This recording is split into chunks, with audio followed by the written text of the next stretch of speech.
Hello, everybody. Listening to the Fairweather Podcast. Your boy 2K Suave. I'm here with Mr. Alex Rodriguez. He's from the Pit, not the Palace. And then we have a special guest from Townie Sports. He came solo this time, Mr. Vic Rivera. Am I saying that right? Always, some people say Riviera. I've heard someone say Riviera before, and I've been thrown off ever since. Riviera is incorrect. Rivera is correct. That is. Thank you. I don't want to come across as crazy. What's going on, Papa? Oh, just happy to be here, guys. You know, I shed my extra weight to be here with you guys, and I'm happy. I'm happy that you guys allowed me to come without the better looking half of us. But don't lie to yourself. Why are we being modest? Come on, man. We got today. Hey, we miss Sammy, man, but at least we got one of you guys on. It was very good, guys. Thanks for the invite. Yeah, absolutely. We definitely wanted somebody on to talk sports with today, with the crazy Divisional Round recap. So, what a weekend, guys! Yeah, what a weekend, exactly. And then what a Monday too. What a Monday and what a Tuesday! Like what a week! What a January! It's been 2022 is off to a start. I sent like 50 emails today, guys. I don't know about you, but I went ham on some emails. I feel great. My arms are loose. My fingers are loose. Let's go. I'm a little concerned that my job is going to fire me or something because today I couldn't focus on work. I'm like, oh my god, this now. Oh god, this now. Oh my god. I've been all over the place. My ADD and ADHD and all that stuff is just cycle right now. But this has been fun. This has been fun. All right, so what's going on episode? What are we on? 53 now. So. We're definitely going to dissect and recap divisional round. The power of the good kickers. We always preach that having a good kicker is going to win you games. Even kickers with swag don't even look at the last kick of the game are going to win you games too, a la Cincinnati. We'll discuss those overtime rules. Should they be adjusted? Because what was it? There's so many memes going on with like the people with the gun behind the other guy in the church, the guy with the sniper rifle up, and it was like giving the Bills, or was the Chiefs 15 seconds, then giving the Bills 15 seconds, and then giving Chiefs with possession in overtime. So talk about that. Aaron Rodgers, is he still a bad man? What's next for Tom Brady? And then just in today, Sean Payton's done. So retired. We all know what he's probably going to hold out for. But what's next in New Orleans? What's the route they're going to go? Then we'll preview, obviously, the NFL Conference Championship between Bengals and Kansas City, and San Fran and the Rams, another strong divisional game there that we've seen.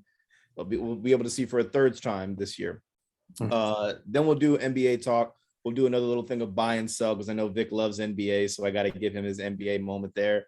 And then for our fun segment, I didn't want to send it to you. KK actually sent me this, and I thought it was a good idea. We're going to do start, bench, cut, all things Boston. So we got some good ones in here for you, and we want to hear what you have to say, and we'll give our insight as well. You got no time to think. You got no time to think. When you hear it, you got to just start, bench, cut. The answer to all of them is Larry Bird. Start Larry Bird, exactly. All right, so let's jump into playoff talking. Yeah, let me just set the table real quick, okay? Let me just set the table for what we just experienced this past weekend. So. Last week, was the wild card round. They called it Super Wild Card Weekend, and it was pretty underwhelming. I mean, let's just keep it real. My Eagles got blown out. The Steelers got blown out. I don't even know. Everything. The Raiders played horribly. It was just the Pats. No offense. I'm sorry. I know it sucks, but I mean, it was a lot of domination and terrible football. It was just. It felt like, like when the Broncos played the Seahawks in the Super Bowl, and we were so hyped for this Peyton Manning versus Legion of Boom, and they got boomed. Somebody didn't show up. Yeah, exactly. Yeah, exactly. So I'm all right. Hopefully this weekend, because going into the weekend, I was like, all these games should be pretty good. We all knew what game was going to be the best, and it lived up to the hype. Everyone knew, right? We didn't know it was going to be to that magnitude, but it lived up to the hype, right? The Bengals-Titans game, I even thought, I don't know how good that was going to be, but... They all lived up to the hype, though, at the end of the day. To me, the Bengals-Titans games exceeded what I expected it to be because... Was Bad game. Yeah, it was so basically we log in on Saturday and we get afternoon and evening football. And the Bengals Titan game, you got a young Joe Burrow. He doesn't, and I said it last week and the week before. The Bengals are so young that they don't know how good they really are. And I didn't think they'd be ready. And the Titans, with all the hype bringing back Derrick Henry, so and the number one seed. So the buildup was like, okay, young bunch versus a team that has some veterans, Julio Jones, Ryan Tannehill, Derrick Henry. So, and what did we get? The young bunch came through. Second game, so that was okay game, whatever. It was the walk-off kick, the kicker from Florida, amazing, right? Then you get the Packers and 49ers. And all the bullshit that Aaron Rodgers put us through this year couldn't come through. So that was, and then in the most epic time of the game, it starts to snow. And I'm like, wow, this is a Lambeau Field game. Night game, Lambeau Field, beautiful. And that was just Saturday. Then we have Sunday. And Sunday, I'm surrounded by all these Buccaneer fans, and it's just Buck, Buck, Buck, Buck, Buck. And I've been listening to Buck, Buck, Buck all week. And I keep saying, like, and I was around all these Buccaneer fans the night before when the Packers lost, and they're all cheering. I'm like, oh my God, the Packers lost. We get to host the playoff. We get to host the NFC Championship game. And I'm just sitting there. I'm a lone wolf looking around like, do you guys just think he's just going to beat the Rams or something? And they're like, we're not worried about the Rams. 27 to 3 points later, I was like, God damn, I'm around all these same Bucs fans. I'm like, oh, right. Now, obviously, Tom Brady went out like Tom Brady fashion and almost pulled it home. And we'll get to Tom Brady later.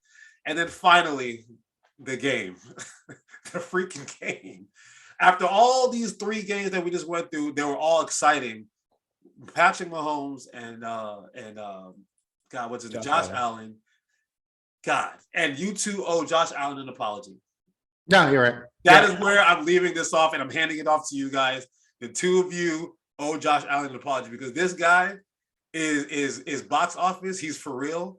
The accuracy all of a sudden looks good, and he's the combination of Cam Newton and Andrew Luck in one. To me, that's how I see him. So the floor is yours. Aaron, I guess I'll take. I know that I've hated Josh Allen the most for the longest. So we're in the same division, man. I get it. So I thought he was overrated. I thought when people called him top 10, top 5, I was like, yeah, he's middle of the road, middle of the pack. He's all right. And he was, honestly, for the most part, for the start of the season. But something clicked with him after that Patriots loss, especially. And he became something else. Now, let's compare him and the quote-unquote greatest quarterback in the NFL at this point, Patrick Mahomes, right? So Patrick Mahomes, 33 of 44, 378 yards, 3 touchdowns. Josh Allen, 27 of 37, 329 yards for 4 touchdowns. All to Gabe Davis, UCF, go Knights. 11 carries for 68 yards for Josh Allen. Now, yes, Patrick Mahomes had 7 carries for 69 yards, but Patrick Mahomes is not doing design runs, right? Yeah. He's not coming out of the backfield on a quarterback power and then the next play throwing a seam to freaking Gabe Davis for a touchdown and win the game. Josh Allen is on a different level, guys. Not just like what he can do with his arm and with his legs, but stamina wise, right? Yeah. Look how much stamina that takes to run a quarterback power, know you're going to take a hit, take the hit, get up, and throw a dime. This guy is incredible, and he put us on notice yesterday, Rod. What do you think? Yesterday, Sunday. Yeah. I think we're getting to see a new rival, kind of how we got like the Brady Manning rivalry. I think we're going to get the Mahomes Allen rivalry out of it. I do think regular season Josh Allen is kind of like middle of the pack quarterback because he's like kind of a coaster the way I see it. But playoff Josh Allen is for real. I'll give the props due when it comes to playoffs. Like, he comes to win, and the only reason he lost is he does what everybody does to Tom Brady. You gave too much time on the clock to a good quarterback. 13 seconds. 13 seconds. Bro. And what? Listen, it's too much. The conversation, this whole overtime conversation should not have happened because 13 seconds. Are you kidding me? 13 seconds. we're gonna segment into something that Yeah. I'm gonna touch base, and I always preach it is like these people are never ever thought about. Like we praise Mahomes for winning that game, but at the end of the day, if you don't have a good kicker on your team to make that, like come on, like if it was, would you rather it's Buckner's the kicker, right? Yeah, would you Aaron rather Rodgers. would you rather him go out there, or would you rather Greg the leg go out there with that amount of time? Because Not Greg hurt. Zuerlein's gonna miss that shit. He's gonna shit his pants and he's gonna miss that. But all Mahomes has to do, and he's an accurate thrower, he's a deep ball thrower. He can find those guys, get them at midfield, and you've got a strong leg out there to go and kick that field goal. So personally, me, like, yeah, it's not a lot of time, but you gave him time. You gave Patrick Mahomes time to throw. And I'm not taking anything away from Josh Allen. What he did was amazing. He had a good run in the playoffs. He was very dominant. He spanked the Patriots, and I was rooting for you guys. The first time I can't believe I said I was rooting for the Patriots, but I was. I knew something was off. He pulled your card, man. He made y'all look bad. But this game, this is the rivalry we want to see in the AFC North or in the AFC Championship. Like it sucks that we got to see the Bengals, which I mean I'm excited to see that. But this should be the AFC Championship every year. It's the Chiefs' fault. It's the Chiefs' fault that we have to see this game because they should have took care of the Bengals week. What was it, 17 or 18 when they let the week 17 when they were up 17-0 and who won that game? And then they let Jamar Chase go for 240. I'm saying it's the Chiefs' fault that they had to play this game. I played the Bills in the second round because had they beat the Bills, had they beat the Bengals, they would have the first seed. So they would have been playing the Bengals last week instead of they wouldn't even been playing the Bengals. They would have been playing somebody else probably at that point. But long story short, it is their fault for losing week 17 that we have to see this rematch in the AFC Championship game rather than seeing the Bills and the Chiefs in the AFC Championship game like we all probably would have wanted. It's actually I think it was the Chargers' fault. If the Chargers were in, the Pats play the Bengals. And wait, no. You're right. So if the Chiefs would have beat, the Chiefs would have beat. All the Chiefs have to do is beat them so they can have that one. The Chiefs should have won. They should have beat them, but once again, a good kicker is going to win you football games, and the kicker won that game for them at the end. So, like that's what I end up preaching all the time. Like if you want to, every time we were doing the pick'ems, I was always saying it's coming down to a field goal, and it's because I trust the kicker. You finally, all these playoff games finally lived up to what you expected. It is, but that's what it comes down to. It comes down to a good defenses doing what they're supposed to do, keeping everybody in line. The offense, playing subpar to the defense, who's usually carrying you most of the time, and then at the end, no nail biter for the kicker, but your kicker's an ace. He's a stud every time. So, I mean, that's my preaching to teams. Like, go get you a good kicker. Don't get a mediocre guy and hope he can be somebody if there's a guy that's available out there. Well, to be fair, the Bengals have a rookie, don't they? Yeah, he's McPherson, but that's a bad boy.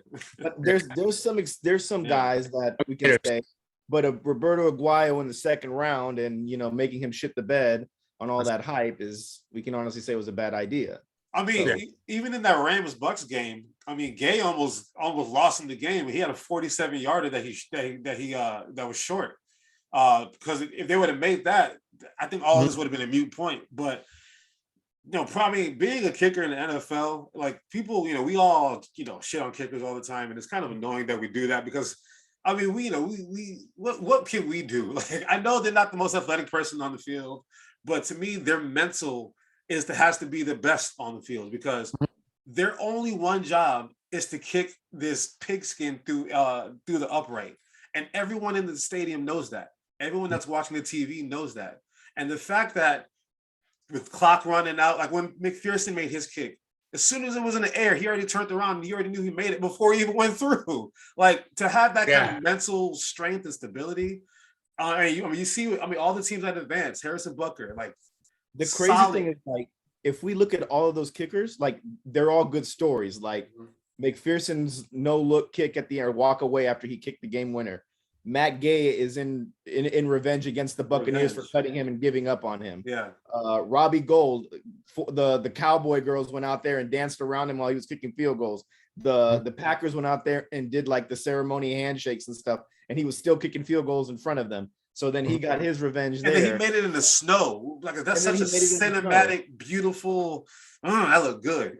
and then Buckner's just Super Bowl winning caliber quarterback tied the game from this far out. Yeah, no problem. I got this. So it's just all beauty the way that I was going to ask, like, which one was the best out of all of those kickers? Which one do you think had like the best storyline or the best or the sweetest win? Because if I'm picking, I'm going Matt Gay over the Bucks, because anytime Tom Brady loses is like a happy day for me. And I always said that the Bucks' Achilles heel was always the kicker. And when they had Matt Gay, I was like, okay, you lost. Who was the guy that was in Atlanta for the longest? Matt Bryant. When you cut Matt Bryant, you found a gem in Matt Gay, but you wanted to go out and draft this Aguayo kid and get rid of him. And then Matt Gay stumbled around, and then he found a home with the Rams. And look what he does. He's a Pro Bowler this year. Gives him the big take that, boys. I mean, to me, McPherson, I mean, he knocked off the number 1 seed with a second-year quarterback, first-year receiver, young coach, first-year kicker, just a bunch of kids that don't know that they're not supposed to be here. They're not supposed to be playing this well.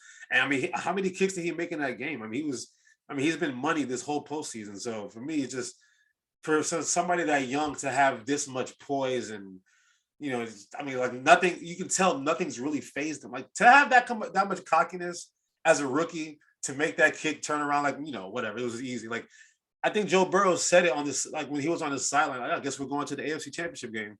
Like as soon as he got like a feel for it or whatever. So it's just, I don't know. That to me. I will say this. I'm going to amend a Pat Summitt quote where she says, offense sells tickets, defense wins games, rebounding wins championships. I'm going to say offense sells tickets, defense wins games, special teams wins championships. Because you saw it this weekend. Tell that to Aaron Rodgers. I didn't realize the Packers have the worst special teams out there too.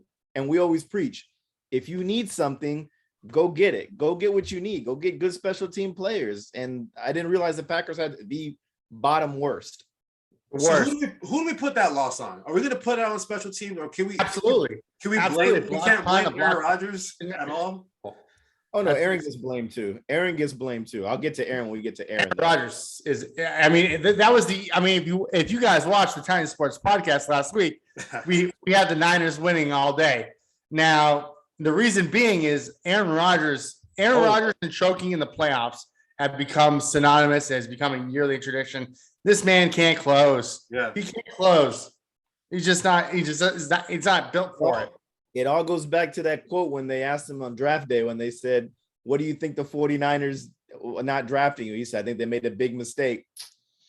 And you spoke on this last week, A-Rod, like what the 49ers have been doing to Aaron Rodgers in the playoffs since he's got me. He can't do shit against them. Like, listen, again, and to start off the year, how you started off the year and everything that happened this year, you know, for you to lay that kind of an egg, like I want to blame the special teams. I really do, because I've realized for the last decade, I've defended Aaron Rodgers so much. I'm actually tired of defending him. I'm like, bro, there's nothing I have nothing left. And I know, like that punt, like that block punt, look, man, it's snowing, you know, but they shouldn't have been in that situation in the first place. And then Alan Lazard is running across the field wide open, and he throws it into double coverage to Devontae Adams. And that was my problem. Like I'm watching Josh Allen on Sunday night. They took away his best receiver in Stephon Diggs. They made it a point. 3 catches, 7 yards. You are not going to beat us today. What does he do? What does he do? He said, all right, I'm going to go into the UCF kid. 4 touchdowns, 200 yards? 4 yards. 4 touchdowns? Are you kidding me? I mean, they have Cole Beasley, they have Dawson Knox, they have all these running backs, and they took away his best receiver, Stephon Diggs. He's still the best receiver. And he said, all right, screw it, I'll go to Davis. Meanwhile, Aaron Rodgers is force feeding Devontae Adams with Aaron Jones. And on that last play, when he's throwing it to Devontae Adams in double coverage, Alan Lazard is just wide open in the middle of the field. Game over, right? Same thing last year against the Bucks. I wanted to give, you know, Aaron Rodgers credit. Like, no, it's not his fault. The defense let him down. You know, Kevin King let him down. I tried to blame everybody. but he had it at 1st and goal with the 8-yard line and couldn't do shit with it. And a lot of it was Aaron and Devontae Adams, throwing it to the double cover to Devontae Adams. It was just, and I'm like, bro, you have other players on the team. You have to have trust in the other players on the team. So I can't put that one on the special teams. Let's table Aaron really quick. Let's jump to overtime rules, and then we'll jump into Aaron real quick. So let's because we're still on the topic of the Bills and the Kansas City game. Obviously, Kansas City gets the ball in overtime, and rules are if you kick a field goal, the other team gets a chance to kick a field goal or to tie it and keep possession going, or the first one to score a touchdown is the winner. Obviously, Kansas City said, do it, ran that route. We all know how it ended because Travis Kelce's a bad man. So do you think in overtime rules, especially in the playoffs, should they still be regular season rules or should it be match for match? Because we probably saw one of the greatest games all season in that game right there. But it ended so quick on a one what was it, like 4 plays that they did? Yeah. It was really quick. And Travis Kelce is just good at what he does. Yeah. Patrick Mahomes is good at what he does. Andy Reid is a great coach. We know that. So should playoff rules be adjusted in this kind of sense of things, or everybody okay with it? No, I definitely think that I'm not okay with it. I mean, I saw a tweet saying the only thing that Josh Allen did wrong that whole game was call tails. Tails though. I get it. Yeah, apparently it shouldn't. And not to take any credit away from Patrick Mahomes, who did that against the number 1 ranked defense in the league. I mean, that's something that we're forgetting that, he I didn't forget. So impressive there, but it feels like the best team should win, not the team that gets the ball first. You know what I mean? So the best team. Can I counter that real quick? Go. What did you say? The best what? Best team should win. How many phases of football is on the field? It's 3 phases. There's offense, there's defense, and there's special teams. Okay. Right, but off the field. Who cares? All you have to do is hold 3 points. But I'm saying best team should win. So each 3 phases should get a chance to be on the field, right? That way we find out who the best team is. Listen, I mean, they do it in college and we're fine with it in college, but for some reason when they're in the pros, we're not okay with it. People complain about the college rules too. Oh, the college rules are great. College rules are perfect. That's how it should be, right? Both teams get a chance. So basically, here's how I see it. And again, I can see both sides of it. So I'll straddle the fence as much as I can, but I do lean one way. Like at the end of the day, you could be an independent, but you kind of lean one way. This is how it works, right? And at the end of the day, you mentioned, which is true, the Bills have the number 1 defense this year, correct? Mm-hmm. And I understand momentum and I understand how the emotions work and everything like that, right? And I've seen all these tweets like, the last 10 games that ever since they changed the rules, the person that picked the coin flip ends up winning the game. First of all, just because you win the coin flip does not mean you win the game. 3 of those games, the person that won the coin flip had to punt the ball and then got the ball back and then scored. Like, so because the defense did their job on the other end, then your defense did your job on your end, and then you had a chance to score. Okay. So the notion that just because he won the coin flip and that's the reason why they won, I can't buy into that, because remember that game where everyone was so up in arms about when the Rams and the Saints played, when it was like a clear pass interference and everyone was so mad that the Rams made the Super Bowl because it was a pass interference.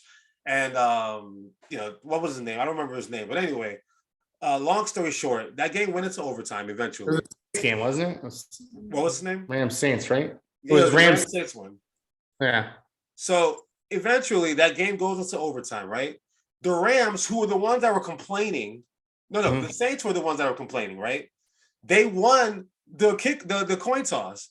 So the team that they felt like they were cheated because they missed the pass interference in the 4th quarter, they had a chance. They won the coin flip and they punted the ball. No, they turned the ball over. They threw an interception because the Rams they played defense. And at the end of the day, your job as your coach is to make sure that all 3 phases of your team is prepared to play on Sunday. Okay. So so back with the Aaron Rodgers thing, I can't blame just Aaron Rodgers, and I can't just blame the special teams. I can't just blame the defense because all three of them played a part. They shouldn't have let Deebo Samuel do what he did. They shouldn't have blocked the kick, and Aaron Rodgers should have found a wide open person.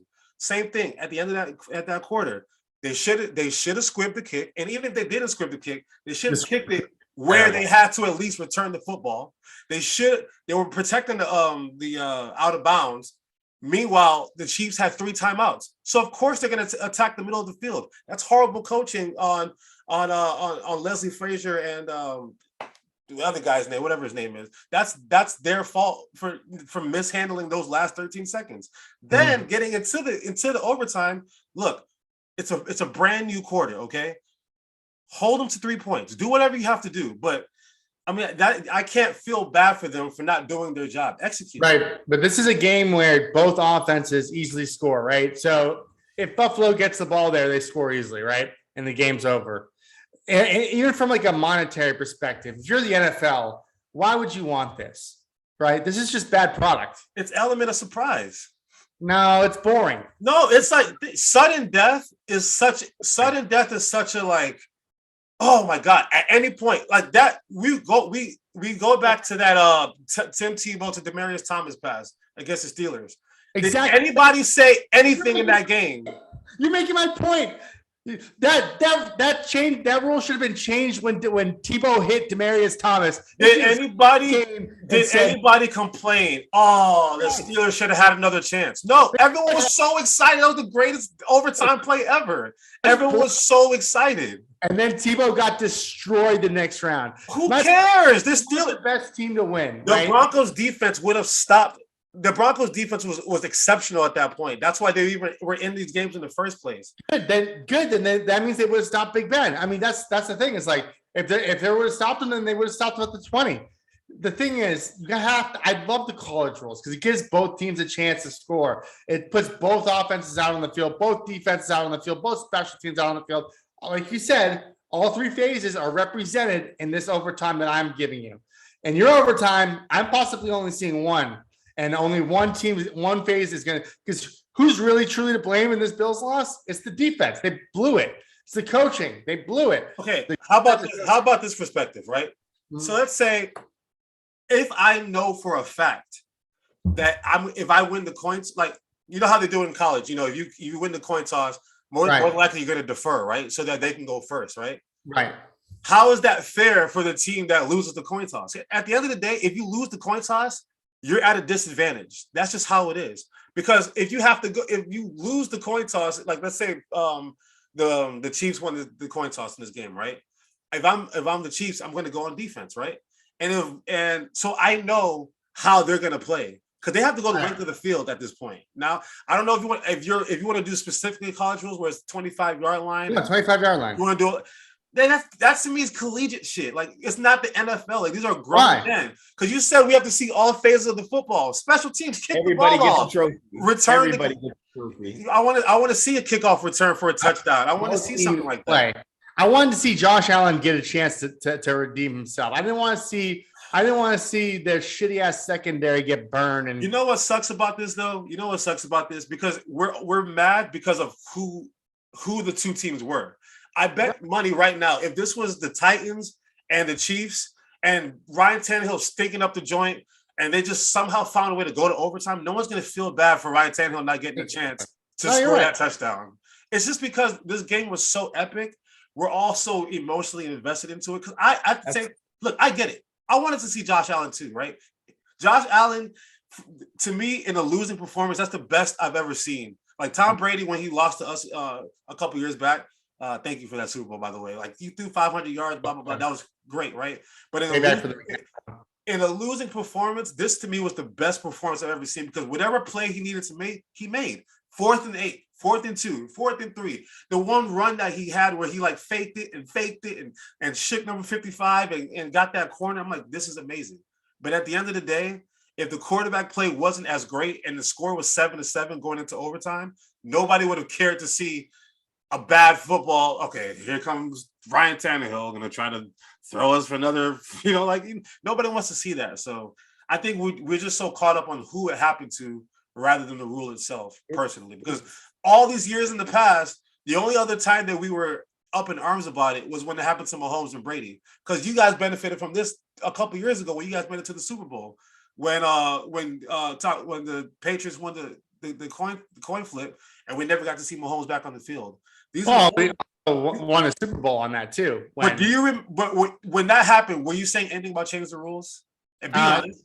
I've been saying it since Tebow threw that pass, but no, in the moment I wasn't like, we should change the rules. Matt Ryan. Exactly. At the end zone. No, I was like, hell yeah, we just won a Super Bowl. This is like the 7th time I've seen this happen. This is amazing. Oh my God. I wonder how other teams feel like the Jets that never get to feel this. This is amazing. Hey, don't diss my Jets, man. We went to AFC Championship 2 years in a row, and I was happy for that. And we beat your ass one time. But have you seen your team in the Super Bowl in your lifetime? Never, and it's never gonna happen. Vic, it's a good feeling, right? To see your team in the Super Bowl in your lifetime. It's a fantastic feeling. I made a podcast just for this, so that's what I'm here for. But what I was gonna chime in, you hit the nail right on the head, on the head, KK. Like, it's who was playing in it and where they were playing. If this was the AFC Championship, I feel like it wouldn't have been as much. I mean, I still think there would still be like, oh man, this and that. However, think of it as like a movie. Like, we got to see a great movie and it has to come to an end eventually. And then we got to give out Oscars. So best quarterback goes to Patrick Mahomes. Best supporting quarterback has to go to Josh Allen. It was he still wins an award for the best supporting, role or best second quarterback or whatever, but they were both great. Like you said, Vic, the only mistake he made was calling tails, barely even calling tails.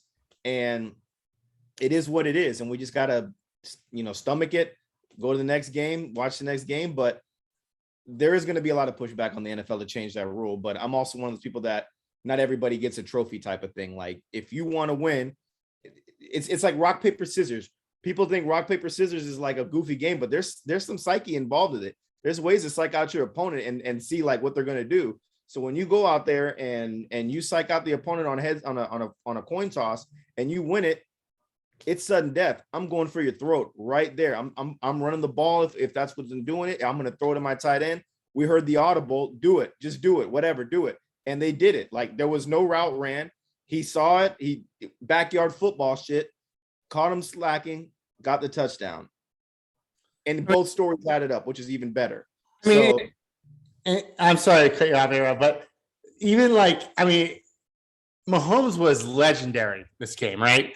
I mean, even with the loss of Tre'Davious White, the team still, I don't think he would have made a difference, right?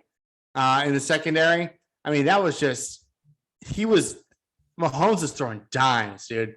And this is supposedly, again, the best defense in the league. Yeah. And keep in mind, the Chiefs played this whole game basically without Tyrann Mathieu because he got kicked in the head by big ass Josh Allen in the first play of the game. Like, so to me, like, I know the Bills played, Josh Allen played amazing, right? But like, what if Tyrann Mathieu was in the game? Like, we don't know. And at the end of the day, it wouldn't be fair that he wasn't in the game. Like, last year, the Chiefs played with no offensive linemen in that Super Bowl and got their ass beat. And people kept saying, well, the best team won, right? This year, the Bucs had 2 missing offensive linemen. They got their ass beat. We're not going to say, oh, it's because they lost their offensive linemen. No, they got their ass beat. And unfortunately, Josh Allen did just enough to win, but his coach, not the coin flip, his coaches let him down. Not the coin flip. His defensive coordinator, his coaching staff, his special teams coordinator, they're the ones that let him down. So I know it sucks for Josh Allen. He's going to be an amazing football player for the next 15 years, but these are just one of those losses that he just has to just take it on the chin and just, he's got to move on. Like, it's.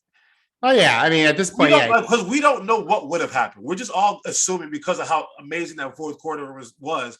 He would have definitely got that ball if they would have had a chance, and he would have definitely scored a touchdown. We have no idea. Like, I saw Tom Brady play effortless football in that Super Bowl against us, and then with 2 minutes and 13 seconds left to go, we finally sacked him. He finally fumbled the ball, and it was finally like, okay, now we can kind of breathe. Like, it's football. There's too many phases of the game. There's just too much that could happen.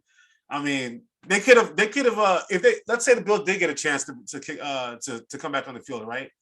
The Chiefs could have kicked it off to him. The returner could have brought it out the end zone and then fumbled the ball at the 10-yard line, and we're not even having this discussion anymore. Like, so many things are if rather than like, this is what happened, accept it, shake hands, and move on. Because even Josh Allen himself said, no, because if we would have won the coin flip, we've been saying the same. It's just, well, yeah. I honestly, I would say the same thing. No matter who would have won it. Yeah. I mean, honestly, though, I would have won some money if Josh Allen would have won the fucking coin flip. It all comes down to that. He lost money on it. Oh, okay. And I understand both sides of it.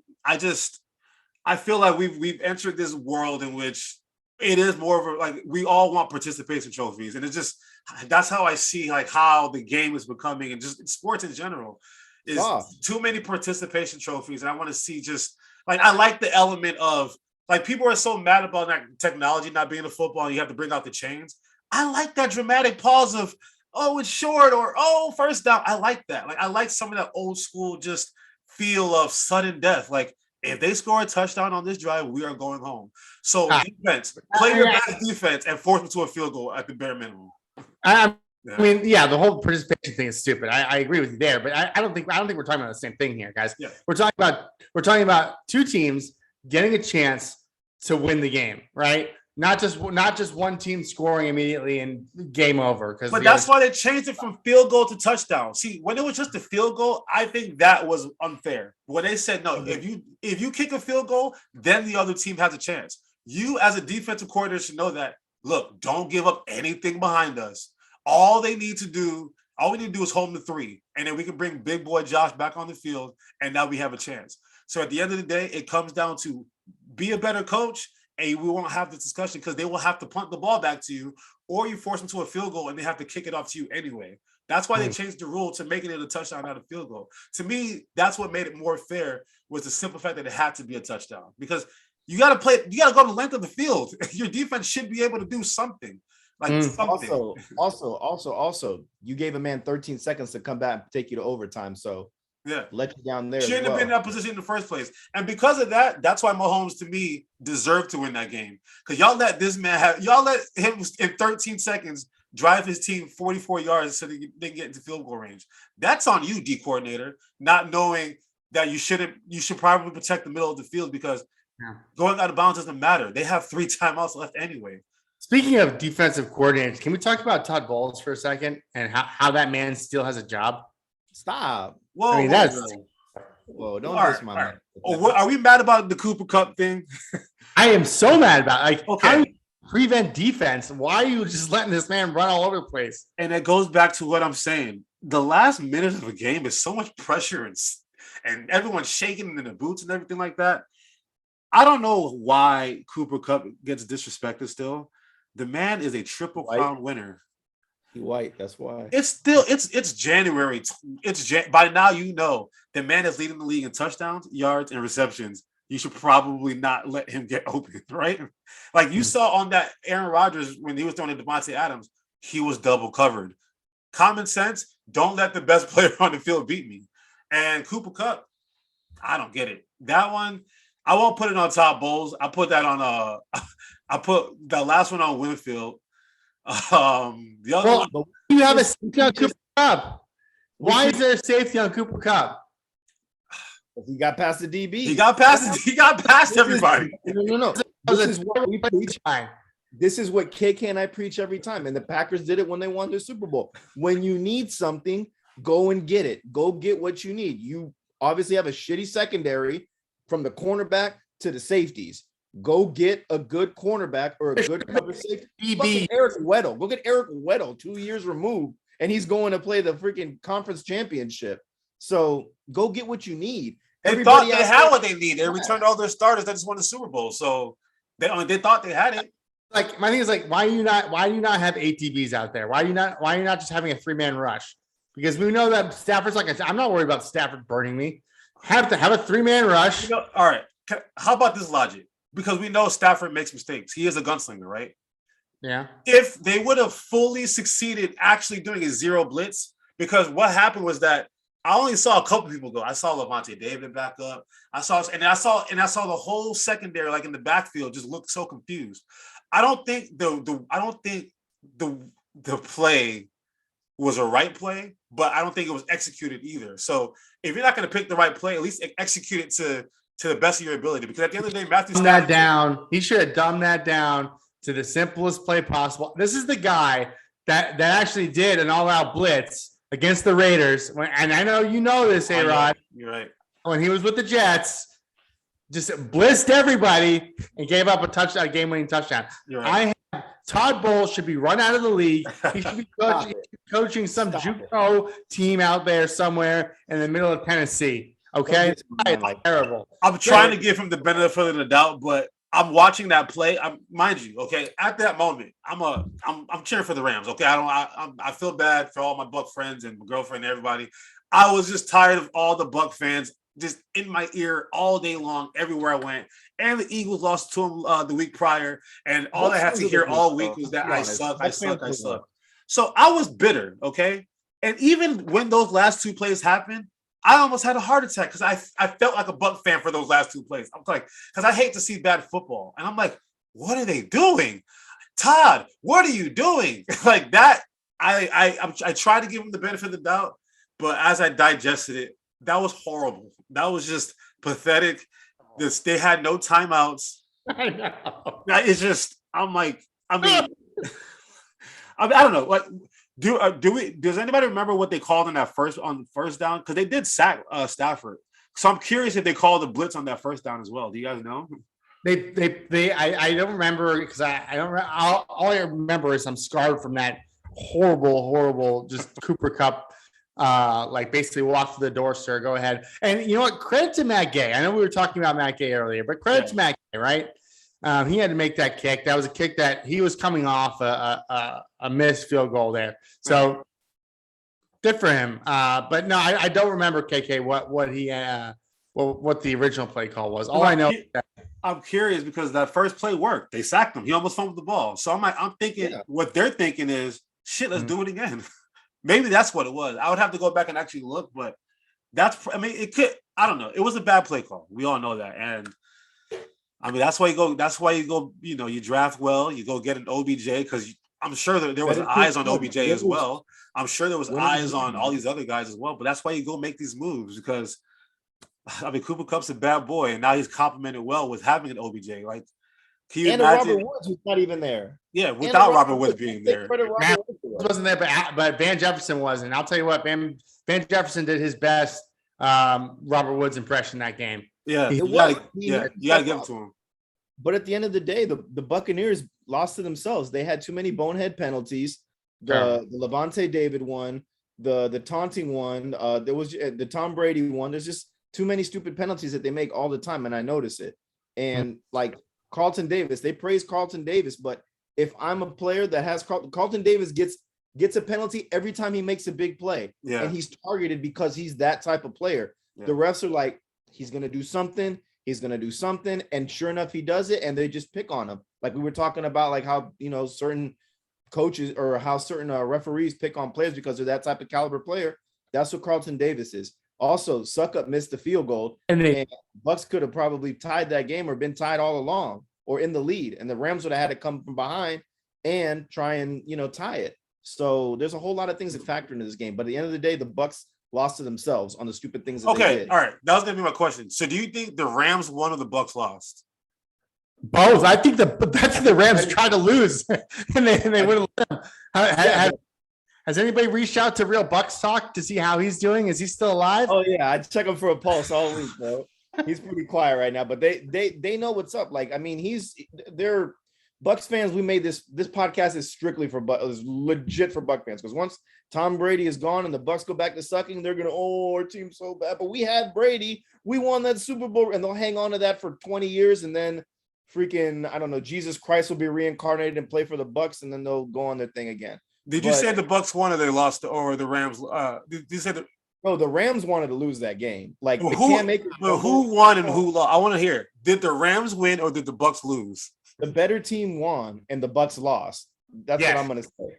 The better team won. They came prepared. They knew what to do. That's fair. They stopped the Buccaneers. They stopped the Buccaneers and got the ball back after the horrible Cam Akers fumble, which makes no sense to me. Like, we've been Cam Akers is a miracle story. Okay, to tear your ACL in July and come back and play, bro, that's amazing. However, you've got Sonny Michel in that moment. You got Sonny Michel, who's got a Super Bowl ring, and Sonny Michel, who somewhere went on, I don't know, did he go on the place Vic gets his fake jerseys from and got some knees and decided to play football all over again. So, like, I don't get why Sonny Michel should have been put in the doghouse. I'd be leading with Sonny Michel and mixing in Cam Akers there. But when that kid fumbled the football, yo, you're sitting down. Twice. Done.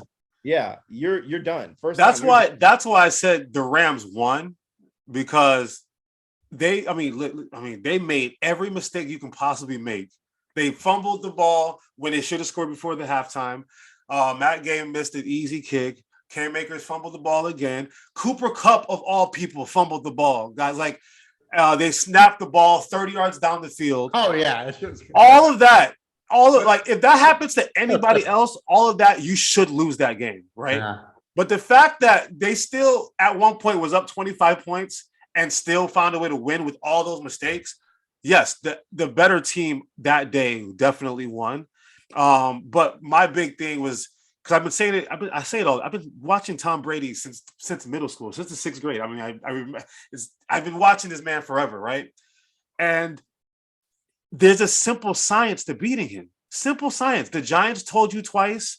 The Saints are like, he's 1-9 against the Saints in the last couple of years or whatever it is. Like, it is simple. If you have a front four that can get to him, he doesn't want the pocket to collapse like that. He does. No, he can't. He has cinder blocks for shoes. He's the most immobile quarterback in the NFL. He was looking pretty decent the other day. That man does not like to get hit. Shot himself in the foot by saying, "Oh, I get away with a lot of calls," and the rest don't. Well, you got it that day, and it hurt your team. I know, but I mean, and obviously to me, the biggest. I mean, people want to say Godwin and AB. It was Tristan Wirfs. Oh, I can't wait to hear it. It was Tristan Wirfs. Okay, like Tristan Wirfs not being able to be there completely screwed up that game for them. They targeted. No, but they actually did. No, they charted. What's his name? Donovan Smith got destroyed by Von Miller on every single down. Like, he got. I think Tom Brady had Wells first. Wells was targeted first, and then they moved. Then they saw Smith, and they said, "Okay, Donald's going to push. Von's going to come," and it just kept happening. I think it was like 19 QB pressures. Yeah, so I have a stat, an advanced stat from you from Pro Football Focus. Wells allowed pressure on 12.2% of dropbacks, but was far from the only one struggling with the Rams' speed, and was actually beaten more often than Wells. Once the help was deployed on the right side of the line, Smith allowed pressure on 15.8% of dropbacks, and will likely earn his worst Pro Football Focus pass blocking grade of the season. Yep. So I feel like it's more on Smith here than it is Wells. That's what I figured. Yeah. It was just. Right. I mean, my eye test. That's what my eye test told me. Let's stay on the topic of Tom Brady. We got 2 Hall of Fame quarterbacks, MVP quarterbacks, Super Bowl winning quarterbacks that obviously do not continue to go on in the playoffs. We got Mr. Aaron Rodgers and we got Mr. Tom Brady. What's next for both of them? You can start with Tom, Vic. That's your boy. So I mean, Jesus Christ to y'all. Do I think Tom retires? No. Do I think it's a possibility? Yes. But I can't see him retiring after losing like this. Especially after Peyton Manning went out after a Super Bowl.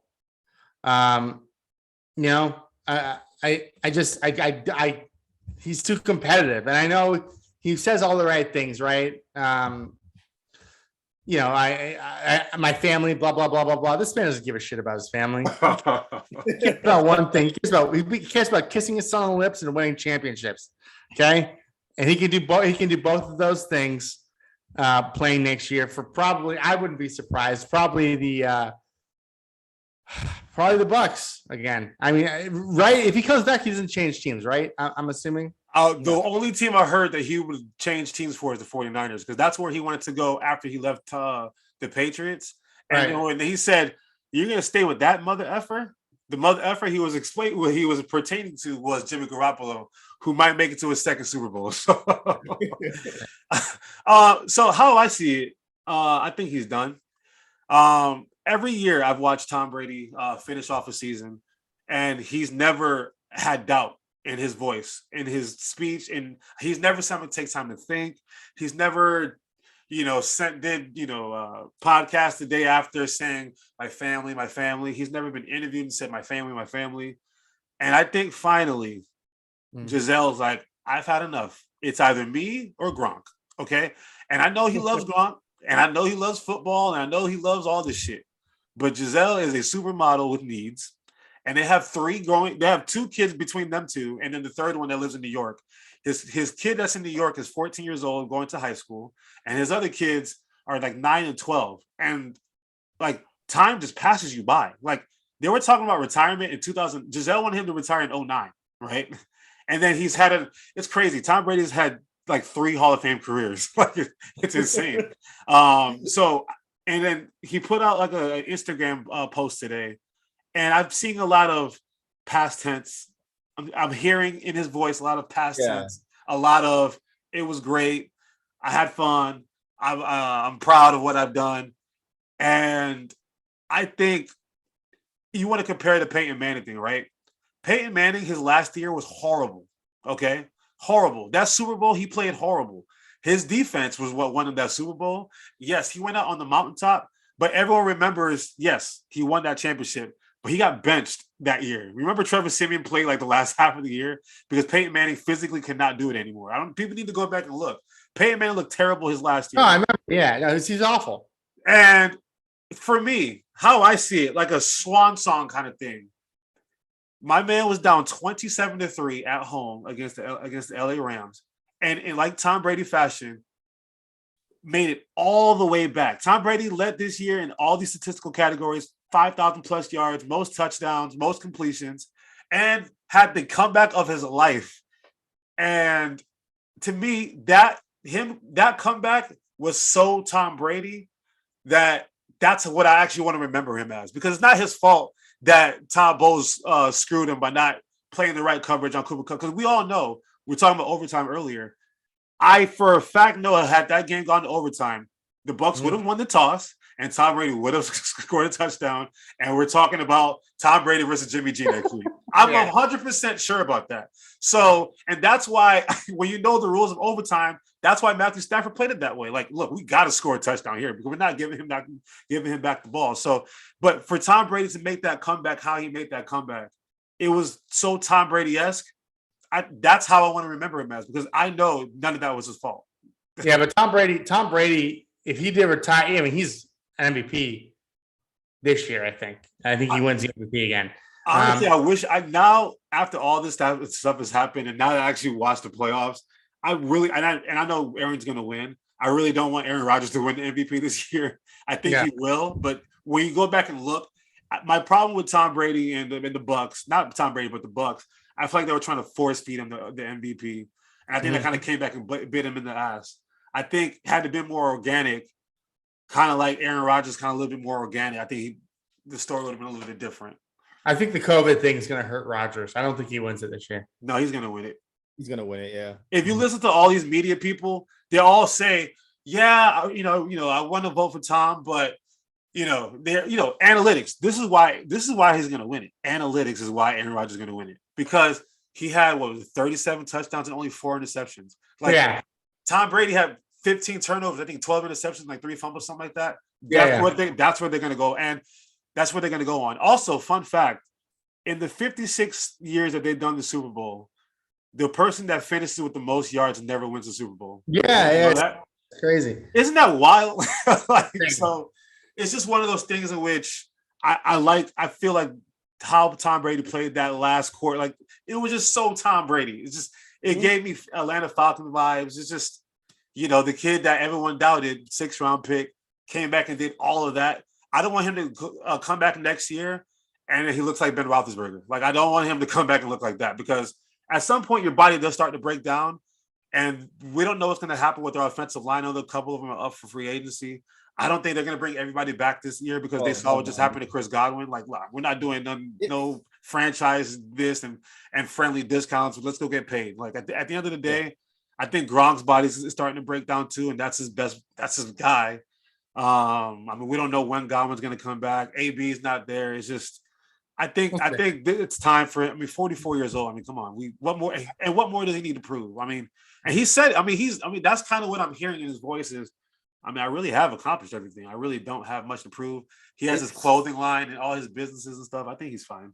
It's all mysterious. Like the tweet or the post he put out today was very mysterious. A lot of past tense, like you said. Gronk put one out too. So it makes it seem like the band's breaking up. But we've seen this before where he's like, oh, I'm gonna call it quits, and then everything's good. But I think it's all gonna pertain to what they keep, because this is gonna be like everybody, like you said, took that friendly discount. We're gonna run it back. I'm gonna play under the franchise tag. But there's a lot of players that are going to be gone. Also, coaching. A lot of coaching is going to be gone too. Byron Leftwich has got his second interview with the Jags. That's pretty much good as done. They're saying people want to interview Bowles for a head coaching job. That could happen. The divisional series. Don't diss my boy, bro. He's terrible. Don't diss my boy. But the lay of the land is going to look different. I mean, Mike Evans is going to be there. They got to think about what they're going to do with Gronk. They got to think they're going to do with OJ Howard, because he's up for contract now, and he's kind of like been put on the back burner the entire time. They got a lot of free agents, man. A lot of defense is going to be Godwin too. Godwin needs to go. So if he can find a team that can give him a long-term deal, I pray for him that he gets that, because he like, to me, like, he should go to the Titans to go replace Julio Jones. Him and AJ Brown would be fantastic. But JP, I would take him. So that was a rumor last year, right? Aguilar, shit. JPP is probably retiring. Ryan Jensen's gonna go get paid somewhere else. Ndamukong Suh's probably retiring. OJ Howard's gone. I mean, I don't know what's happening with Leonard Fournette and Ronald Jones, but they're both unrestricted free agents. Gio Bernard's going to be gone. Like, all these, they're like Carlton Davis. I don't know. To me, there's a lot of money that needs to go out. You know what sucks? Think about this. All those years Giovanni Bernard had to suffer in Cincinnati, and look where Cincinnati is now. Right? Jesus, man. I thought about that with Larry Fitzgerald earlier this year, and then they shot the bed, and it was in Cardinals fashion. They can't close. They can't finish. Well, we obviously touched the Tom Brady topic. Let's talk about Aaron Rodgers too, because obviously he's MVP front runner, even though Tom Brady has the numbers to back it up. Most likely he's going to win it. All the issues in the beginning of the season was pretty smooth in the beginning of the season. Then, like 5 or 6 games in, we find out he's not vaccinated and lied about everything, and just goes on this Karen Rodgers tirade. It's like, oh, it is what it is type of thing. I can say what I want because I'm Aaron, and I think that, like, he's weird. He's become weird. He's kind of like my Kanye West. Kanye is like my favorite artist, but you have to take the talent away from what he says. Yep. Like, we all know Kanye makes great music, but when Kanye opens his mouth and says slavery was a choice and thinks he's thinking free, you need some help, bro. But Aaron Rodgers is the same thing. Like, they're paying him to play football, and obviously he said in his last statement that if they're going to rebuild, I don't want to be here for a rebuild. I think you just lost a big game.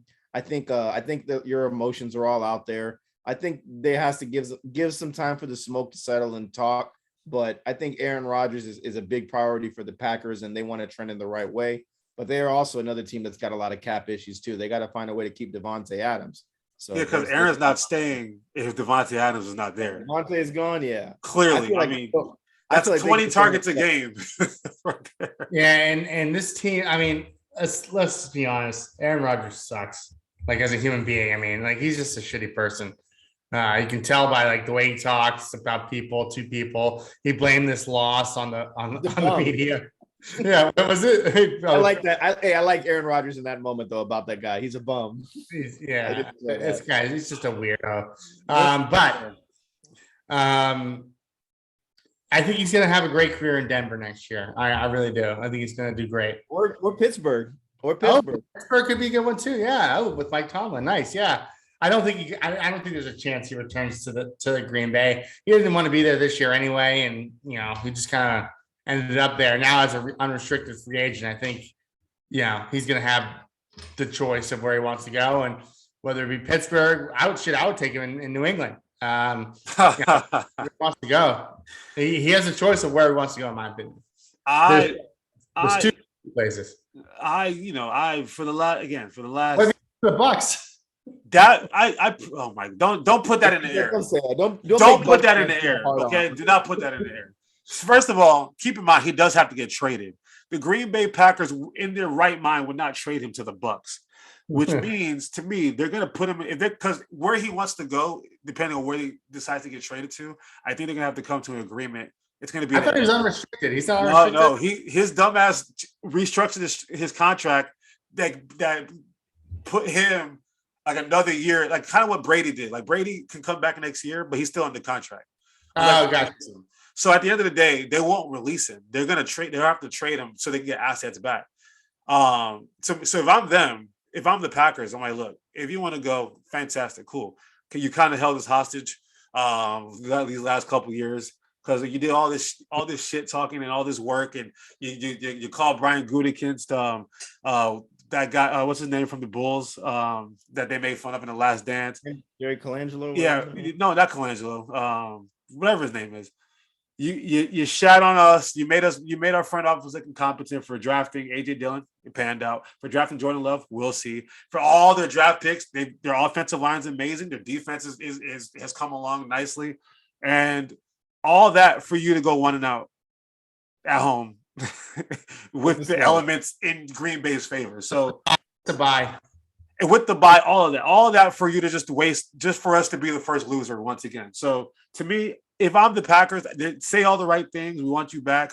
But kind of like with Brett Favre, it got to a point like, isn't it crazy how much their careers have mirrored each other?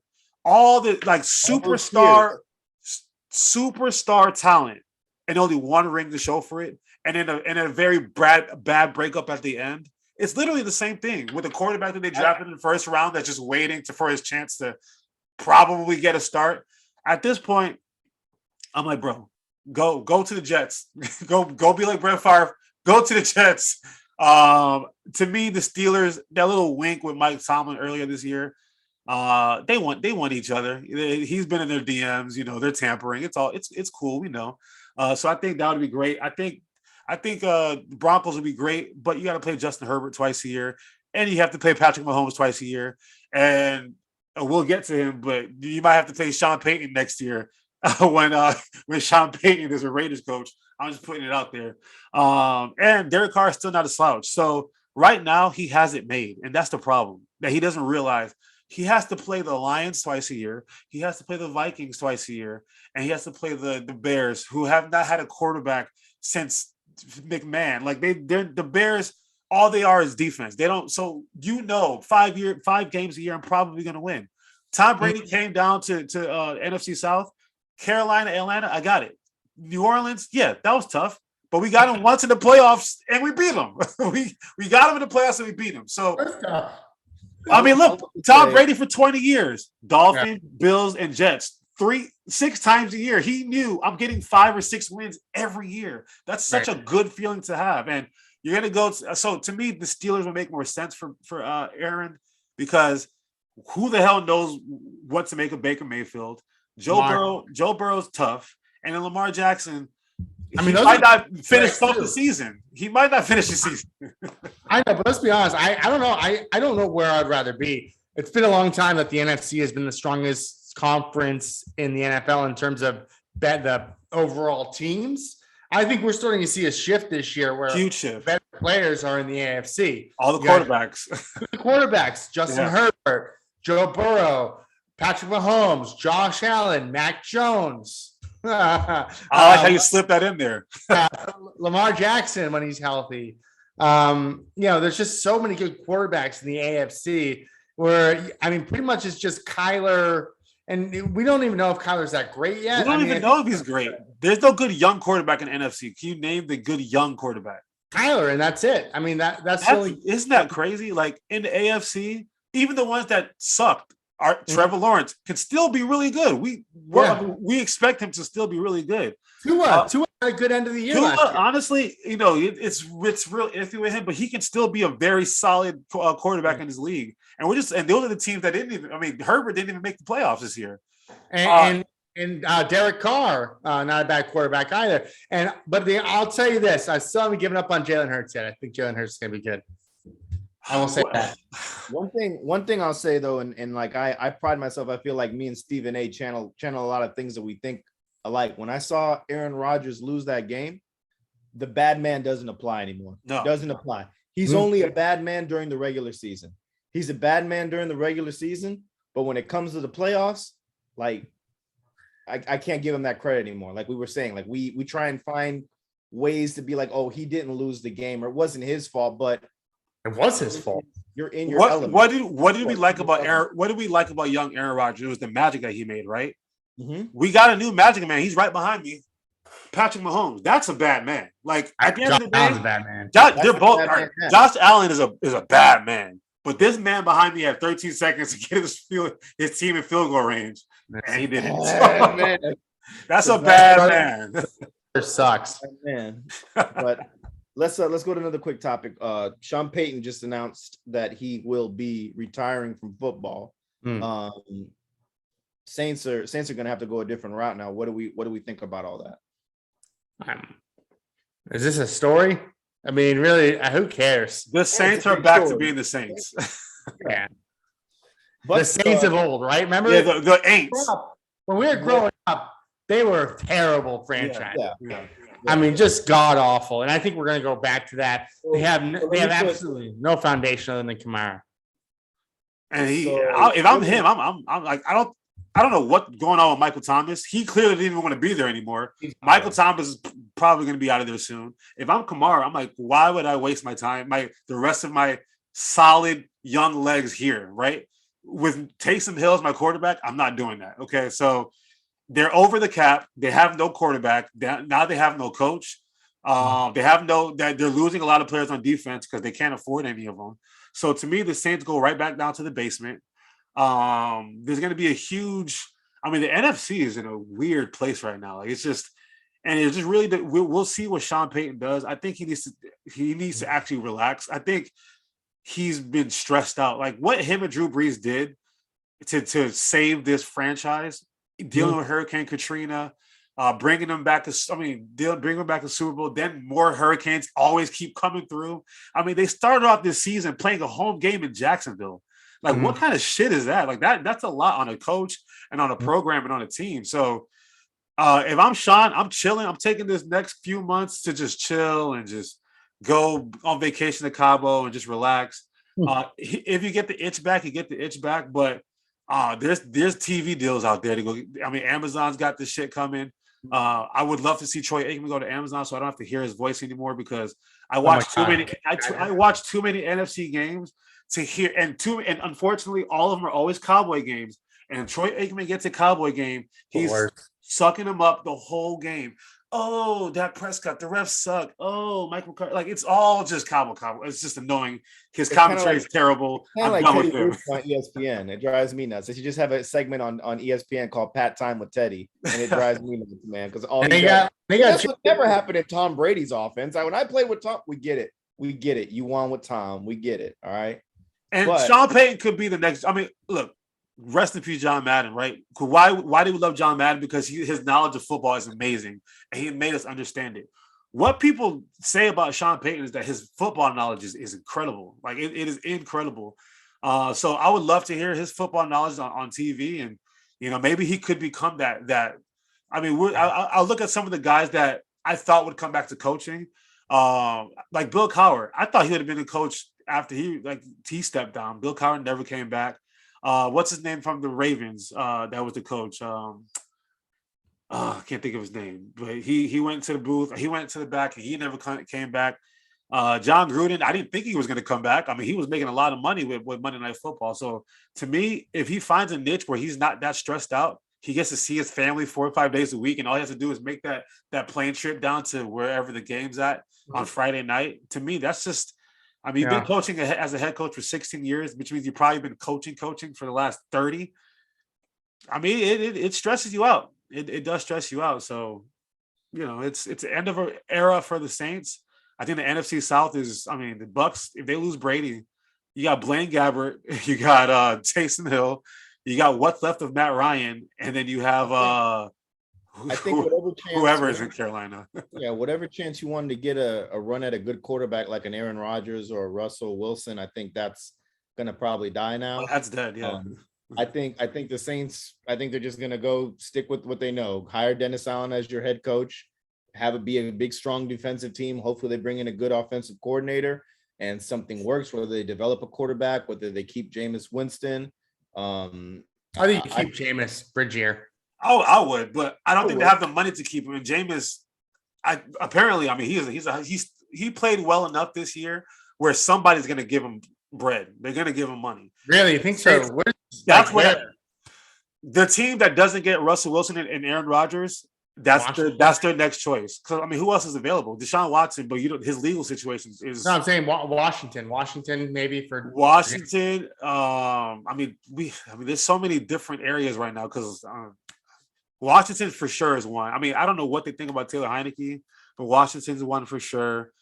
I mean, just think NFC. There's so many bad. Daniel Jones. Yeah. Anybody can replace Daniel Jones. Let's not sit and contemplate where Jameis is going to end up. But yeah, like I think if you're smart, you gotta try and sign someone who's at least a manageable quarterback. And we saw flashes from Jameis Winston playing there, but he was also playing under a Sean Payton who gets the best out of whoever he has there. Precisely. So that's actually a very good point. Yeah, it's gonna be who you get as your offensive coordinator. And we saw Dennis Allen. Where was he with the Raiders? He was the head coach, Tank, wherever he was before. So we'll see what he does there because they love his defensive presence there. He's made the defense well. He's held Tom Brady to 0 points at home. So that's pretty stunning. And if you can keep that going, if Tom Brady has one more year and the Saints just poo-poo on his going away tour or whatever it is, I mean that's still something to be applauding about. But I think the loss of Sean Payton, I think when we think of the Saints as a whole, we used to think of Drew Brees. But now when Drew Brees retired, we saw the Saints, we thought Sean Payton. This is Sean Payton's team. Everybody else is just, a fill-in. I feel like Alvin Kamara is probably the most talented running back out there, but he's just not utilized properly. And the Saints have a great O-line. But they just can't open up holes for him, or he just wants to be too flashy and not care about the game and go to sideline games and sit courtside and get a new diamond nose ring every time. Like, I don't know. I feel like when Michael Thomas said, I don't want to be here, I thought this would be a big jump for the usage of Alvin Kamara. And I just feel like it's so-so. It's so using Alvin Kamara. You've been such a great coach for so long, 9 times out of 10 because you had a quarterback, right? Yeah. I knew once Drew Brees was gone, I knew Sean Payton would be right after. I think Sean Payton actually been holding on for dear life, kind of like Drew Brees was holding on for dear life. But Drew Brees' arm has been trashed for the last 3 years of his career, and Sean Payton has been so enamored with this whole Taysom Hill thing because he knew if I need to get the ball deep down the field, Jameis Winston in that playoff game was the only made the best pass of the game, and he didn't even start, right? And I think once he knew that Drew Brees didn't have it anymore, Sean Payton's patience to develop a young quarterback again probably is not where it used to be. Good point. Remember, when Drew Brees got to the Saints, he got dumped by the Chargers, and he was they had to fix him basically. So I mean, he did a great job fixing him. But once you have a quarterback and coach relationship, one goes, the other one pretty much follows. That's why I'm actually surprised that Belichick is still on the sideline with Mac Jones. I think at this point he's going to realize, and you can respond to this. I can't realistically beat Josh Allen anymore. I can't beat him, right? And if we look at the AFC, Bill Belichick knows, as great as my defense can be, on our worst day, Josh Allen scored a touchdown on every single drive, and that can happen at any point when you don't have I don't know how transcendent Mac Jones can be. So to me, if I'm Bill Belichick, I'm probably stepping away. Like Andy Reid, we had him for years. Once Donovan McNabb was gone, that was his quarterback gone, right? It's just you got your guy, and then once your guy is gone, I got to try it. It's tough. To me, it's just really tough. I come around the other way on Josh Allen. Let's chill out, okay? It was like 4 games, okay? He's not fucking like. Listen, but you made a good point. Like after that game, that snow game, that windy snow game where it was what was it, 15 and 12 or whatever it was. Yeah. I think it was at that moment the Bill, like, because I remember McDermott was like, "Don't give Bill Belichick so much credit," and everyone was so pissed off. I think the Bills needed that ass whipping that day, even though the score didn't say that. They needed that humbling ass whipping to realize we're better than them, and that's no offense to you guys, but they were. I mean, they are on paper. You guys have Nelson Aguilar, Kendrick Bourne. I am sorry, Nelson Aguilar is not a good receiver. And then Jacoby Myers has. It's just Hunter Henry and Jonnu Smith. Like, Hunter Henry doesn't stay healthy. Jonnu Smith is getting old. Like, you guys are an aging but not aging roster with nothing in particular offensively that's like, wow. The offense was terrible. The defense was fine. The secondary sucked ass. Judon was the only bright spot. I don't want to get into Patriots tirade right now, but I know it's just so once you see, like, Sean Payton scene, I don't know if I can win the Super Bowl here anymore. Like, are we over the cap? The Bucks. Even when we're able to beat the Bucks, we still can't do anything with it. Right. And that at some point these teams in the NFC will get better, and we have to get worse before we can get better. So basically, Aaron Rodgers didn't want to rebuild. Sean Payton doesn't want to rebuild either. So we'll see. Yeah. All right. Let's preview this championship weekend. So AFC Championship, Cincinnati, Kansas City, San Francisco versus the Rams. It's a tough divisional game once again for the third time this year. What do we think? Start. Whoever wants to go first. I know Vic's been high on Cincinnati all year. So. Are you gonna keep riding that wave? Dude, right? I don't think I can go back on it. So, Sammy and I were talking yesterday, and the spread opened at -7 for Kansas City. I'll tell you right now, I've already taken Cincinnati. With that 7, great call. That's disrespectful. But the thing that surprises me about this is that in terms of the money, as far as where the sharps are betting, you got 82% of the cash on Cincinnati at +7, and then when you look at the money line, 63% of the cash has gone towards the Bengals on the money line. So, in my opinion, that means that the sharps know something that we don't. So I'm gonna take the Bengals here in this playoff game against the Chiefs at home at the Chiefs' home in Kansas City. Joe Burrow does it again. Has Joe Burrow ever played? I mean, I know he was talking about playing in the SEC, so he's played against big crowds before. Mm-hmm. Has he played in Arrowhead? Let's see. So when he won the national championship. Nationals, where do they play? It was the Mercedes-Benz Dome? Yeah. But Mercedes-Benz Dome. I'm going to Google it right. This is riveting content for everybody here. No, because I already have a rebuttal to what you're about to say, so I'll let you say what you got to say. So 74,000 in the Mercedes-Benz Dome, right? Oh, no, that's 60% of the fans were LSU fans, so it's half. It's split. He also played at Tuscaloosa, so okay, fair. My concern, the Chiefs, Matthew, if he's unable to go because he's still in concussion protocol, apparently. If I'm reading this right, he's still in concussion protocol. Everybody else is still healthy, so obviously that Week 17 game, Jamar Chase got loose. The team that loses in the regular season, mm-hmm. I always pick them to win in the playoffs, mm-hmm. simply because that they know what to work on. Hence why the Bills they lost that first game. They knew what to work on because you watch film like, damn, we should have did this. Damn, we should have did this. Mm-hmm. And when you win, you don't pay attention to that many details. Especially to me, their coach Zach Taylor's young. Okay. So I don't know how attention to detail he is. And also watching these playoffs, I can make a case that the Bengals didn't win either of those games. I think the Raiders lost that first game because they played so horribly. And then penalties, everything. And then the Titans lost this game because Ryan Tannehill is an awful quarterback. And in the worst possible moment, he threw another interception. They sacked Joe Burrow 9 times. Yeah, poor guy. Okay, 9 times. And I've been saying it since week 0. The Bengals have No the help. worst offensive line in the league. I've been saying it since. That's why I wasn't high on them.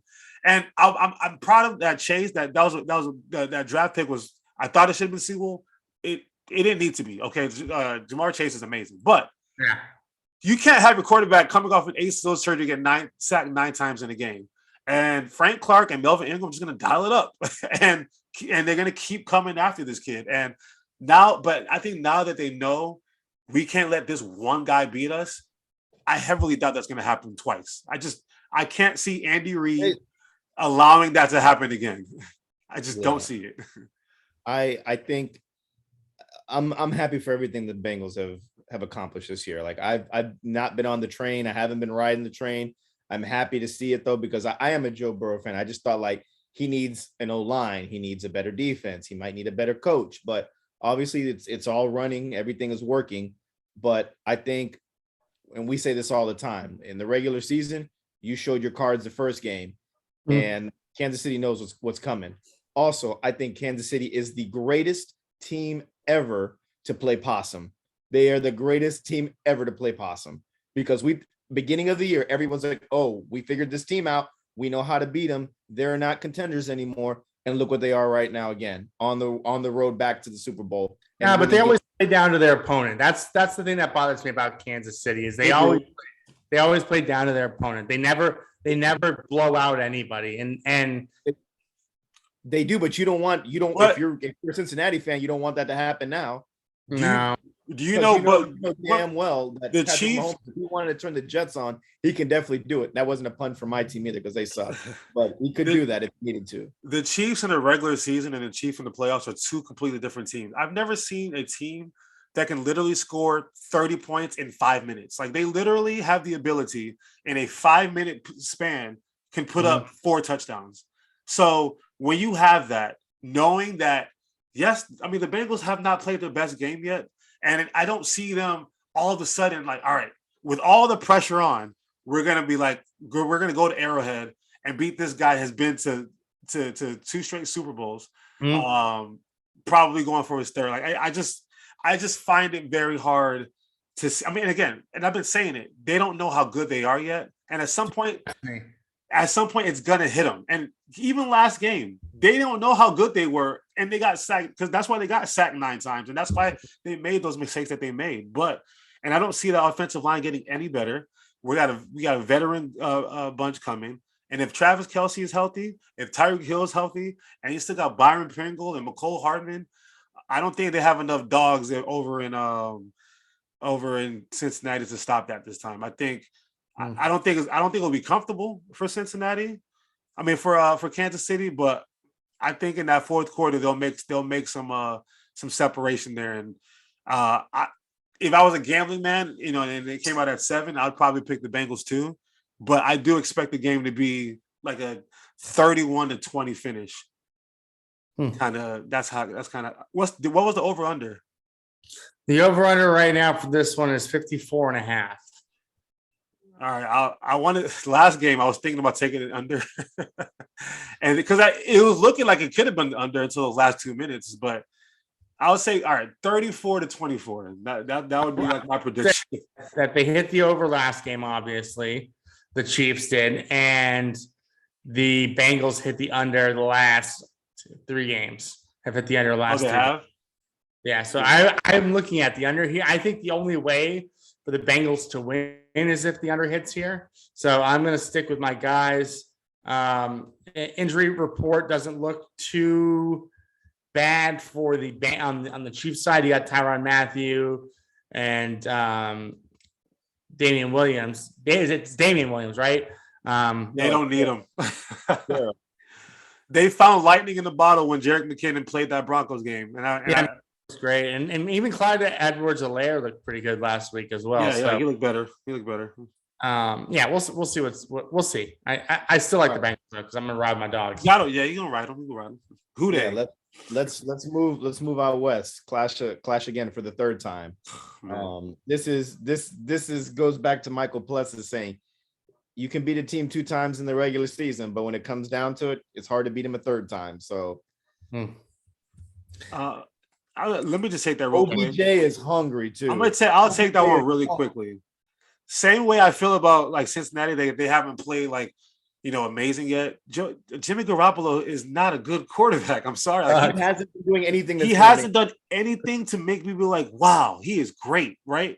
And as much love I have for Deebo Samuel, he will probably still have an amazing game. Matthew Stafford's probably going to be under duress because of Bosa and all those guys. So I get it. The Rams should win, and I still don't feel comfortable about picking them. Like I would not. I like the night before the Packers and the 49ers played, I got really drunk, and I remember I looked at my girlfriend. I said, wow, I think the 49ers are going to beat the Packers tomorrow. And I said that because I was intoxicated and it's sober thoughts. Right now, I am extremely sober. If I drink, some tequila right now, I might be able to convince myself that the 49ers will win this game. But my sober mind is telling me go with the Rams. I think they didn't make all these moves to come all this way to lose again. Like Sean McVay at some point needs to have some pride and like, look, I'm not letting Kyle Shanahan beat me again. Okay. And I think that comeback that the Bucs made was actually the best thing that happened to the Rams. Yeah. Because now they have to button up on everything because they know, look, we have the talent to beat anybody. But if we don't button up on this, and this, we're going to be susceptible to losing. And that's all the mistakes all the games that the Rams lost this year is because they've made dumb mistakes, pick sixes, bad fumbles, just bad play calling in wrong spots. I think that was actually that comeback by Tom Brady was actually beneficial for the Rams. And now they're like, all right, we know what to do. And again, it's hard to beat a team 3 times. It's just in the same season. It's tough to me. It's tough. So I'm going with the Rams to host that SoFi Super Bowl, just like the Bucs. Yeah, and that's the NFL wants that too. At the end of the day, that's the one thing I heard about Bucs fans complaining about. They're like, "Oh, the NFL made the Bucs lose because it's in LA this year, and they want LA to win." They don't stop.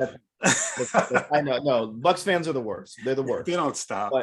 But yeah, I know they'll go with every excuse. My favorite one is if we had AB if we had Godwin and AB didn't quit, we would have won. Okay, whatever. Whatever. But they had Godwin and AB. Probably true. They had Godwin and AB week 3, and the Rams still won. I mean, I don't know. I think they win that game with AB. But did they not have Godwin and AB and Gronk and Leonard, the whole team, when they played them in week 3? Yeah, that's regular season. Tom Brady don't care about that. Ponder. They lost. Let's not ponder. Okay, they lost, and Bucs fans just gotta suck it up. But it is in the NFL. Like they're saying that, but also like you said, they put together this product. They went and they needed a linebacker, and yes, Von Miller's older, but Von Miller still wreaks havoc on the field. We saw it against the Bucs. OBJ, I'm not a fan. Definitely not a fan of OBJ. Can you apologize to OBJ? I am apologizing. My apology. I want to hear you say I'm sorry. I'm sorry, OBJ. I am. Okay, because you are playing great football right now. You were playing great football. You got 6 touchdowns. What was it? They threw the stat line up there. It was like he had 6 yards all his time with Cleveland. He's already at 7 now. Yeah, exactly. And he's playing great football. He looks like he's having fun again. And that's all I want to see is I want to see Odell have fun, because when Odell is having fun, we're all having fun. That's my biggest tip with Odell is when he's not having fun, he's a crybaby. He's kicking things around. His daddy's getting him out of Cleveland. There's a whole lot of things I don't like about him, but he's playing the best football he can. And I just want to see Matthew Stafford, just keep this train going. I want to see the Matthew Stafford train going because he deserves it. He's played with some great players on offense and defense. And I like seeing this Rams team. We were talking about the running back situation. Started off with Darrell Henderson. Then he went down. Then Sonny Michel came back up. And he's got knees from somewhere. Who knows where he got these knees from? And now Cam Akers has entered back into it, which I think Cam Akers should be slowly, 50-50 with Sonny Michel going forward. But that's just me. But they're exciting to watch again. They're very exciting. And the 49ers, they play like a Swiss Army knife. They're like anybody could go off. Debo could be a running back. He could be a tight end. He could be a receiver. We don't know what Debo. He could throw touchdowns too. So there's all types of different ways that they can beat you as well. And don't forget about Kittle too. Kittle's also going to wreak havoc. So I always say divisional games are always the toughest. And we've been saying all year that the best teams are coming from the NFC West. Yep. Somebody's going to the Super Bowl out there representing us. So we're speaking into fruition right there. And I just think, just like Plus said last year, the Saints got the Bucs 2 times in the regular season. It's postseason now. It's hard to do it. And Jimmy Garoppolo is going to have to be that guy for the 49ers. Like, bro, they played so bad last week. He's played ass every game, man. Bro, listen, they had 0 points until that block punt in the fourth quarter. They did nothing last week, but they played good defense, which will keep you in games.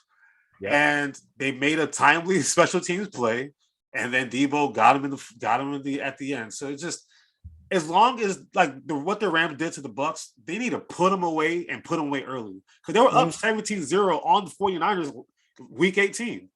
The same thing. They were up 17, they were up 25 on the Bucs. What they need to do is put their foot down on their throat, don't play scared football, and keep it going. Just keep it going, because because you could tell they were playing scared football. Like, it wasn't the same in the second half. And the Rams went all in here. They went all in with this team, right? Yeah. I mean, there's no way they're able to keep this. They're way over the cap, right? Yeah. I mean, they have some amazing talent on this team. They literally went all in. Yeah. They are going for it here. And I'm with you guys. As much as I would like to see the 49ers pull this one out, I give the slight advantage to the home team here. They are 3.5-point favorites at home, which means that Vegas actually only likes them a half-point better. Yeah. and they like San Francisco, which is interesting, I think, because I thought San Francisco was a much better team. But I'm with you guys on this. I think the Rams end up pulling it out here. Yeah.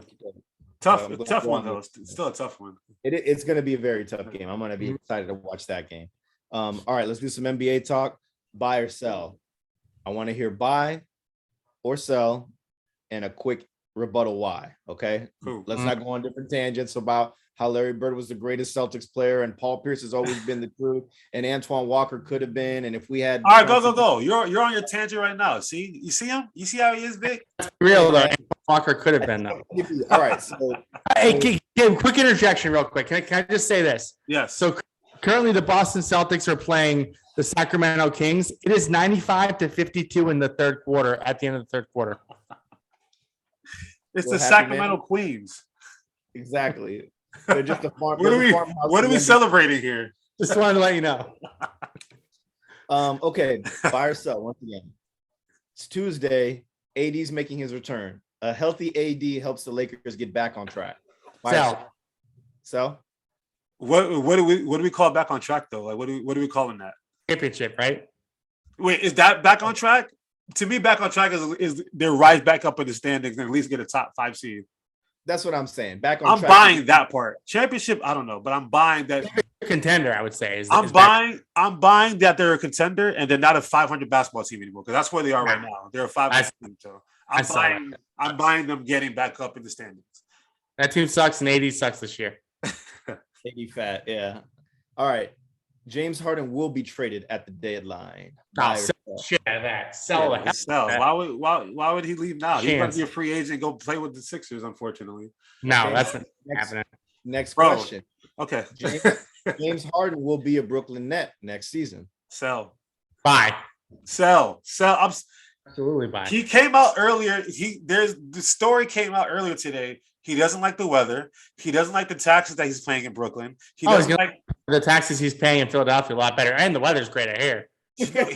I think he goes back to like Houston or some shit like that, or he goes play like in Miami, so he can go get no state income tax. I don't know. I could see Miami. Well, because he wants to hang out with Lil Baby and celebrities and stuff.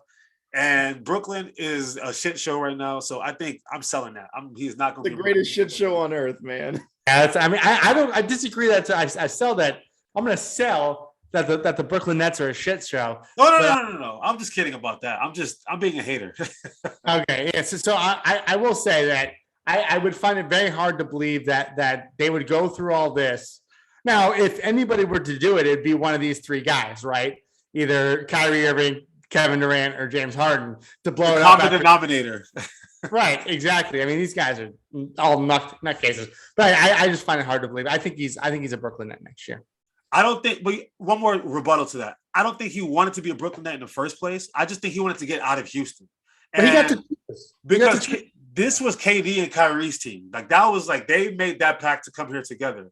And then when they realized he wanted to get out, perfect opportunity. That's why he didn't re-sign this past summer. They offered him a contract, he rejected it. And he's already he's made it clear he's going to test our free agency. So yeah, I always say that though. I mean, they always do. Yeah, well, I mean, I don't know. I didn't think KD would leave Golden State. So if KD can leave Golden State and leave all those championships behind, I don't think James Harden is going to stay behind. KD's a snake. All right. The Celtics will be buyers at the deadline. That's for you, Vic. Oh, I'd buy the hell out of that. Absolutely. I already hear that there are numerous talks to try and get some players. All we need is wing shooting, guys. Come on. We're a championship contender as soon as we get George Hill on the Say wing. that one more time. You're what contenders? You guys are playing contenders. So the Celtics. No. In all honesty, I think that if the Celtics end up getting some semblance of wing shooting and bench scoring for Schroeder and whatever, I think that we could actually contend not for a championship, but I think we can make the second round of the playoffs. I think that the Celtics currently are a better team than what they are. I hate Ime Udoka as a coach. He has terrible rotations. His lineups suck ass, and he doesn't know. I feel like I know better basketball than he does, which is insane to say because this is a man that understudied for Popovich for so many seasons. But we're sitting here in January, and the Celtics are 500 and about to go over 500 for the first time in how many months? Only to play the Heat in the first round and lose in 5 games. Honestly, I hope that you ask me if the Heat are the best team by yourself because I'm going to sell the shit out of that. Ooh. I think that the best teams in the East are the 3 and the 4 seed, if you ask me. And Milwaukee is being very disrespectful to the original question with Boston. I'm selling or buying. I don't know because I don't know how what the Celtics are doing. I don't know how seriously they believe in themselves to do anything this year, right? So if you're not going to win this year, I've been hearing all this stuff about Jaylen Brown and all. I don't know what's going on. No, absolutely not. No. I personally think like this is an Antoine Walker, Paul Pierce situation. One of them's got to go, and it's not going to be Jason Tatum. I think Jaylen Brown at some point will be playing for a different roster in 2023. I don't know if it will be happen this year first and then it happens next year, or it happens next year. But to me, they should just stay put, or they need to get rid of Schroeder. Schroeder sucks. They need to get rid of Schroeder and then maybe see what they can do for that. But outside of that, to me, they should just kind of just stay how it is. And why would you trade away 2 all-star wings? That makes no sense. I said 2. I said 1. No, but why would you trade away one of them? You have the whole point is to get all-stars. What was Antoine Walker? Antoine Walker wasn't an all-star when he got traded away. Yes, he was. Antoine Walker was one of the best players in the Eastern Conference for a while. No. Oh, you got to go back. And let's be honest, when they traded away Antoine Walker, how'd that work out for the Celtics? Because I remember years and years and years of the basement until Kevin Garnett came and saved our asses. It was 2 years in the basement. 2 years in the basement, dude. We were a shit team, a shit franchise for years, and we were like speed. You don't want to be in middling mediocrity in the NBA. I'm talking about after Antoine Walker. I blocked all those years out until KG came in 2007. So yeah, they traded Antoine Walker in 05 and they got KG by 07 and won a championship by 08. It's called tear it down and build it back up. That's what you do. I don't want to tear it down and build it back up when we already have an all-star guy in Jaylen Brown. And plus, when Antoine Walker was traded, how old was Antoine Walker? How old was he? Old enough to drink. He was drafted in 96. That was year 9. So year 9. Jaylen Brown hasn't even been in the league for 5 years yet, guys. Come on. I mean, let's be real. Jason Tatum's only been in the league for 4 years. These are guys that are young. I agree with you. Oh, I'm just going off of today's NBA where no one has patience anymore. That's just the way we are right now. You also talk about loving the Boston Celtics so much with that Orlando Magic jersey also. It's a little confusing. It's Shaq. Don't worry, it's Shaq. Hey, and not only is it Shaq, I also have bad love for my Magic as well, and my guy Mo Bamba. Okay, if you want to buy or sell Mo Bamba, I've been saying Mo Bamba's it. You didn't just see Joel Embiid give him 50. You didn't see that. Yeah, you whatever. see that? Oh, yeah. Okay. So the best center in the league took him for 50. Hey. Good. Buy or sell. Best center in the league, Joel Embiid. Yeah. I mean, Jokic. Buy. It's either Jokic or him. Yeah. But then Jokic that same night went and got a 40-point triple double and a game winning like assist in the corner. Beautiful pass. God, he's great. Jokic is something. Back to buy sell. Back to buy sell. Will the Lakers move Russ? Buy or sell? Oh, I sell it. You don't think they move him? They're not gonna move him. Is it because they can't or because they don't want to? The only team they can move him to is the Houston Rockets for John Wall. And on paper, that seems like a good trade because you get somebody that can shoot better. But I would not want to, in the middle of the season, have to completely relearn a new. No, that's way too much going on with somebody who has injury concerns. Like the man has horrible knees. The best thing that Russell Westbrook gives you is the best thing. No, this is basketball. The best thing that Russell Westbrook gives you is that he plays every night. Russell Westbrook does not get hurt. He plays every night. And at the end of the day, I don't know if that's good or bad, but yeah, it's bad sometimes. But at the end of the day, in April, when you need bodies on the floor, at least you're gonna have them on the floor, and he doesn't have to relearn. He's hitting bodies with the bricks. And if AD can play the rest of the season, I think those three amigos can kind of just figure out their niche. I think Russ will be fine. I think Russ just needs to be off the ball more. That's all. So I'm panicking if I'm the Lakers. I'm trading him. He needs to go. Two more. There's nowhere he can go. Two more. 2 Celtics will be selected to the All-Star game. I'm selling only because I'm actually honestly Impossible. So there's okay. So here's the thing: is that there's only one team in the NBA that has 2 50-point scorers this season, and that's the Boston Celtics. All right, and actually, I wouldn't be surprised if JT got 60 tonight against this horrendous. Wait, what? You said there's only 2 teams in the league that what? There's only one team in the league that has 2 50-point scores this season. Oh, this season. Okay. Celtics. Okay, that's fine. So I'm selling only because of injuries, A-Rod. If they were both healthy for the entire season, I'm buying that. But because of injuries, I'm selling. I think only one makes it, and I think it's Jason Tatum. As he deserves. And I think he's a coach. He's a coach. He's not a starter. No, he'll probably be a starter because KD is going to be hurt. So they'll right. probably. Fuck my second question then. Fuck my last one. Oh, sorry. Was that your next question? I'm sorry, bro. My last one is 1 start, the All-Star game. Oh, well, only, yeah, maybe. Who knows? Unless, wait. There's no sit on the silence. Wait, what's going on with the health of Zach LaVine? Is he healthy? He came back today. So DeRozan and LaVine are still there? Yes. All right, so I don't know about that then. Both of them are starters. But you put Tatum at the 4. Buy or sell, boys. That's all it is. Buy or sell. I sell that 2 will make it. I sell that 1 will start. Okay. I'm selling both. Okay. Yeah, same. All right. Let's wrap up the show now. Let's do the fun segment. This is all targeted just for you, Vic. I mean, we're gonna give our input too, but start, bench, cut, all Boston edition. Okay.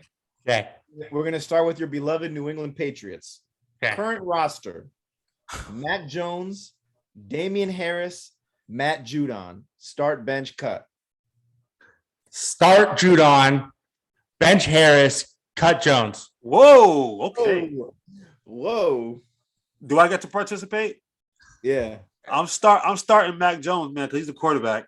I'm benching Matthew Judon, and then I'm cutting Damian Harris because they have a million running backs, and Ramondre Stevenson is just fine. I'm starting Jones. You heard it here first. I'm starting Judon. I'm benching Mac Jones, and I'm cutting Harris. We're benching quarterbacks now and cutting quarterbacks. You know how hard it is to find a quarterback in this league? I'm starting. He's Mac not Jones. that good. Okay, I know he's not that good, but I like him. Your beloved Boston Celtics. All right. Jason Tatum, Jaylen Brown. If you say Marcus Smart, Smart. This is way too easy. Jason Tatum start, bench Jaylen Brown. Get the fuck out of here, Marcus Smart. Marcus Smart gotta See you go. later, buddy. Have fun. Take the blue line home, you dickhead. I have the same one. That's too easy. Same one too. I had to give you a little easy one there. All right, let's go. Let's go classic Patriots. I felt like I did a good job with this one. Ooh. Ty Law, Ooh, Teddy Bruschi, nice. Willie McGinnis. Damn. Ooh, this is good. Since I had, all right, I'm gonna have to go Teddy start, of course, and only because I had his jersey when I was a kid, I'm gonna bench Ty Law and cut Willie McGinnis, and only because I had the jersey. The amount of people that have Ty Law jerseys that are Patriots fans is incredible. Like people love Ty Law. I love Ty Law. I can't really speak on this because all three of them, I think they're all like as an outsider, I like all three of them as an outsider. So if I had to go with my personal thing, I'd probably start Willie McGinnis, bench Ty Law, and cut Teddy Bruschi. Yeah, and I will say McGinnis is probably the most talented of those three. That's how I see, yeah. But in terms of belovedness, okay, I'm going that. That's fair. Okay. Classic Boston Celtics, okay? Mm-hmm. The Hick from French Lick, Larry Bird. The Truth, Paul Pierce. And the only guy who could shut down Wilt Chamberlain, Bill Russell. Oh, this is tough. I mean, this is really tough. And this is all recency bias here, and I know I got to do it quickly. So I'm, of course, starting my guy, Larry Bird. I'm benching Paul Pierce, and I'm cutting Bill Russell. What? Absolutely not. I am starting Larry Bird. I am benching Bill Russell, and that I have a conflict doing that. I feel horrible doing that, benching Mr. Russell. Paul Pierce can get the hell out of here, okay? Paul Pierce is the truth. Don't get me wrong, okay? But Bill Russell brought your franchise 11 championships. Okay? The only man that brought me a championship that I witnessed was Paul Pierce. You witnessed. Fair. The man shut down a guy that scored 100 points in a game, averaged 54 a season. These are three elite Hall of Famers here, right? Two of them are top 10 players of all time. I'm not saying that Bill Russell isn't a top 10 player of all time. I'm just saying that this is my start, my sit, my cut, and I got to go with my guy, the Truth, man. I'm starting memories. I met him at Donuts. He was a great guy. I'm starting Kevin Garnett. I'm benching Rajon Rondo, and I'm still cutting Paul Pierce. Oh hell no! I almost cut KG though. I almost came with the big three. Well, you knew that was going to happen there. I was going to cut Ray Allen's bitch ass. I'm starting Ron Mercer. I'm benching. I almost gave that too. I almost gave Rick Fox. I almost gave Chauncey Billups, Ron Mercer, Antoine Walker. I almost gave that pool right there, but you only had Chauncey Billups for a year and then Ron Mercer for 2. So I would probably still cut Antoine Walker. I'm not the biggest Antoine Walker fan. What's wrong with you? Antoine Walker was just lazy. That was the problem. He's a lazy guy, and he's lazy. But go, baby. All right. Here's how we see how tuned you are in with your Boston roots. Now we're going food. Okay. Clam chowder, lobster roll, baked beans. Okay. Lobster roll, baked beans, clam chowder. I'm not a chowder guy. I'm cutting clam chowder and lobster roll because I have a shellfish allergy. So here we go, baked beans, baby. Yeah, I can eat.